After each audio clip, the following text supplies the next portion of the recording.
Welcome ladies and gentlemen to this new tutorial. Today we are learning how to convert numbers into strings and how to return a number when we have a string already. So I've created a new index page, new index HTML, and I have already linked my JavaScript file inside of the head tag.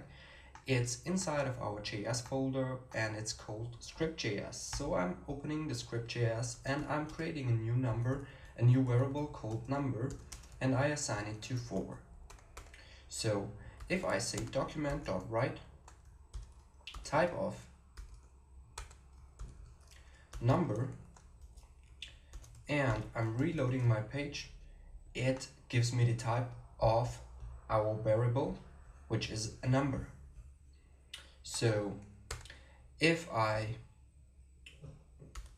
create a new variable and say var n equals to number dot toString, and I write the type of our variable n, you will see that we now have a string. What happens if I print out my variable? I make a break here because it's more precise to see inside of our HTML file. So I print out our variable n, and you say we get a 4, but it is a string, it is not a number. But if I say number and number, we get the same, but our type is a number. So we can do the same to a number.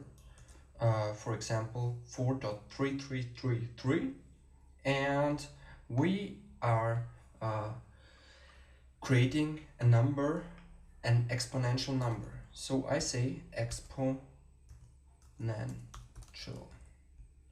and I'm printing out the type of our n, variable n, and you see we get a string and we get the exponential number as a string. Alright, so the same goes for fixed value. So we say toFixed, and if we're printing out our number, we see we get a string, but we get a fixed number, so 4333. What happens if I say 666 and I'm printing this out? It says 5, because all over 0.5 the higher number will be displayed, and if it's under 0.5 the lower number will be displayed. Alright, so and the same goes to precision, and if we're printing this out we get the exact number we want here. But what happens if I type in 1? Then I get only one number.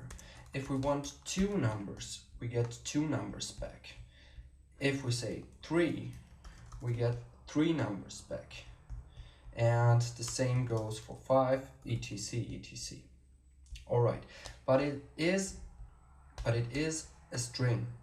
Alright, so what happens if I want to change our string back into let's say a number? So I create a new variable, call it new, and I say new is parse int, and I put in n inside of it, and then I will get back the type of new, and I will get back the value of new. So we see it is a number again, and we get back a float. So we get back an integer. I'm sorry.